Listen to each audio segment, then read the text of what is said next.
Now, Terry, before we go into the episode proper, I like to, make a joke or we record something, you've seen. But this week I want to take a moment to speak directly to the Tigers and the Titans. I love rugby league, but the disgraceful performance you two losers put on Thursday night made me hate the game I love. And it got me so frustrated. It's a game. All right, I'm all good, Terry. It's a game. It's a game. I'm all good, thank you. I hate you so much!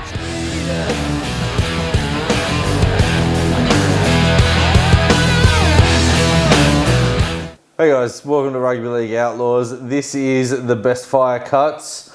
Make sure you tune into Rugby League Outlaws tonight for the later episode. This is the best of. Shouldn't take too long. Look, Danny Wilder has released an article today saying that coaches aren't happy with the low scores and how the quick, exciting players can't get involved, and Will Kennedy's not having a problem. No, I was going to say, the good teams. Now, look, this week we saw, unfortunately, 7 blowouts, I believe. All the favourites won. But that's got nothing to do with the rules. It's got to do with the good teams are starting to be really good and the bad teams haven't improved from last year. Will Kennedy hasn't had a problem. Ryan Pappenhausen definitely has no problem. No. Dylan Edwards, no problem. No problem. Mitchell Moses, Dylan Brown, absolutely no problem whatsoever.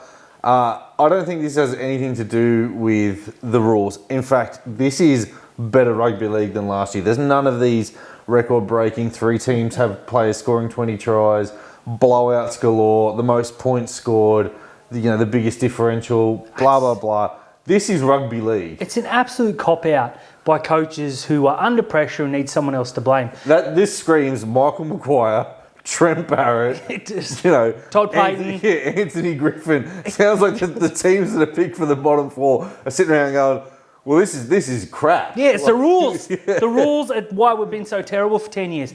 Mate, look, that is very frustrating to hear. Now, I actually missed that earlier, and I was just calming down off my pre-recorded anger, and you threw that in at me. Now I'm angry again. Stop blaming others. Todd Payton went straight in the other day after they lost by 40 points to the Roosters and said, it's the ref's fault. Yeah, any other team, and you could probably give Todd Payton a little bit of sympathy and compassion. But he's up against the team that has conceded the most penalties per game for the last 10 years, and he's complaining about the refereeing. The Cowboys were just so bad. Speaking of bad, though, Dan, we have to address the Titans and Tigers game. Look, if we must, this was... Now, look, I like hyperbole. Now, I think you are funny. A Tigers fan from last week. Yeah, look, I am, and I backed the boys, and for 79 minutes I thought good.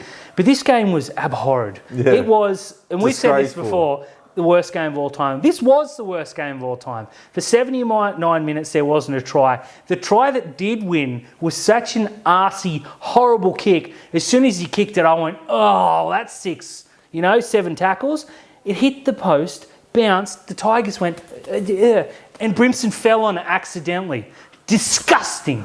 Or there's a few things on there. At 4-2, do you take the penalty goal? Or do you no, you don't take the penalty goal. I do see some reasoning in it that if the Titans had scored out wide, they'd have to have that shot for goal. But unfortunately, they weren't going to score. Yeah, well, unfortunately, the Titans did score, and it was right next to the post, so it took that, But look, an atrocious game. The Tigers they bring you down now, and this is the thing that you got to be concerned about, because Cronulla play the Tigers this week, and our high flying will turn into the bottom of the bottom. Now, look, last week, as for anyone that saw, I wore Tigers merchandise, had to scrub for weeks to get that stench off me, but wasn't allowed to bag the Tigers. That was part of the rules. So this week I'm going to go doubly hard, or I was going to until this. The Tigers have done more damage to their fan base than I ever can. So I'm sorry, I can't bag you.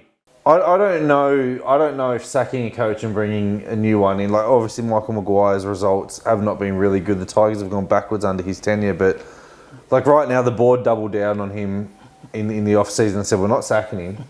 He's our coach. I don't know. Luke Brooks came out and said he's unhappy last week, and now this week he's like, actually, I'm committed because I'm on $1.1 million next year, Dan. I had to double check that wasn't a parody account that tweeted that out. 1.1 million. Okay, here are the players that I think are about that. Cam Munster. Yep.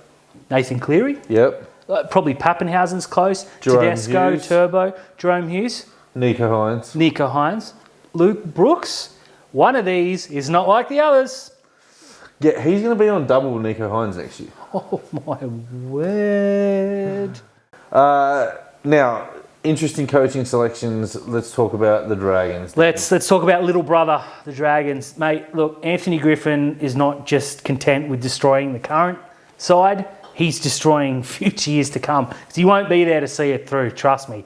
For those that didn't see the game, lucky for you, they dropped their two most exciting young players. Now, to Griffin's credit, they haven't been burning the house down in form. Tyrell Sloan at fullback, he's been a little bit quiet. They replaced him with Moses Mbai, who was the worst player in the park.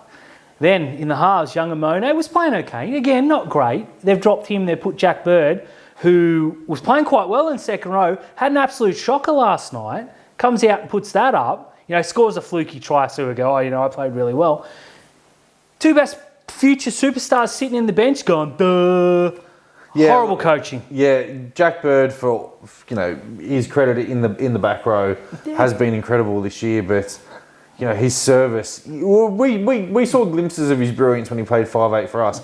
He was 30 kilos lighter. Yeah, he was. Yeah. He's not the same player. He actually looks like a back rower now. He does, and he was playing really well as a back rower. So of course, hey, I got a good idea. Let's mess up his season too. Yeah, you could have put anyone at fullback. And the option of Moses Mbai is still the worst pick. It's not. You could have put Tarek Sims at fullback, it would have been better. You could have, and they brought McCulloch back, and I don't know if you saw the game. The kick 5 metres backwards. Yeah, and they did that, and there was a kick that Moses put through, and Reed Marnie ran straight past him. McCulloch's like, huh? A great tweet on that is that McCulloch had a 4 metre head start in a 10-metre race for the ball and lost it by 6 metres. He still got done. I cannot believe. What's he thinking? And they doubled down, they got rid of Cam McInnes for Andrew McCulloch. Are they tanking for draft picks? I don't know. I don't know what you can do. Oh, dear, oh dear. The low light for mine is the sin bin of Griffin Neem that happened in the Cowboys' disastrous loss to the Roosters. Now, I understand we're protecting the halves, and you have to protect not only halves, but anyone who is vulnerable. After you pass the ball, your body relaxes because you don't have it anymore. So it's more about hitting the person in the back and causing whiplash. They're the tackles that you need to rub out of the game.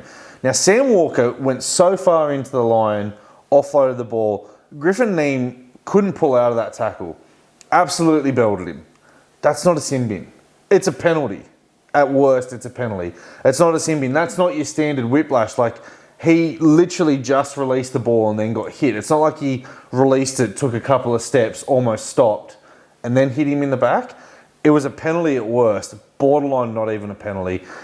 I understand we're protecting the players now and we're worried about concussions and head injuries and everything else, but you can't go to the bin for that. You can't go for 10 minutes. It's just not on. Look, that's fair call. Talakai, I said straight up, I went on here and I doubled down on the podcast. And we also went on Twitter as well. Yeah, 3 times. I can't continue. And I said I don't like the Gagai Talakai matchup. I thought if it goes 50-50, I'll take it. I was wrong because it went 105 to -5 to Talakai. Yeah, look, Gagai got around him early and created a half chance. It only angered him. Yeah, from that there, Talakai just flicked the switch. You and I have been on record on this show, on our podcast, on Twitter, calling CC for Talakai the ultimate fits project.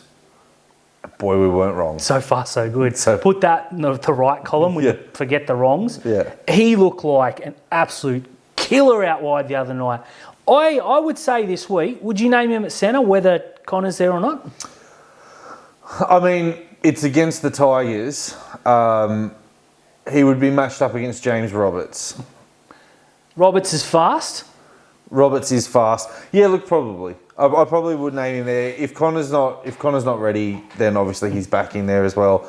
Otherwise, even if it's back to the bench for him, he's still going to just get angry sitting on that bench. He might come on and break 32 tackles. Yeah. 16, that's got to be close to a record. 17 was actually confirmed from NRL. Oh, they gave him an extra? Good. They gave him the extra. The record, as far as I am aware, online it went around Jason Tomalolo, 19 tackle breaks in the game. Well, that's peak Tomalolo, 2015. Well, Talakai is going to see this and get angry. Next week he's going to break 25. Yeah. So watch out, James Roberts.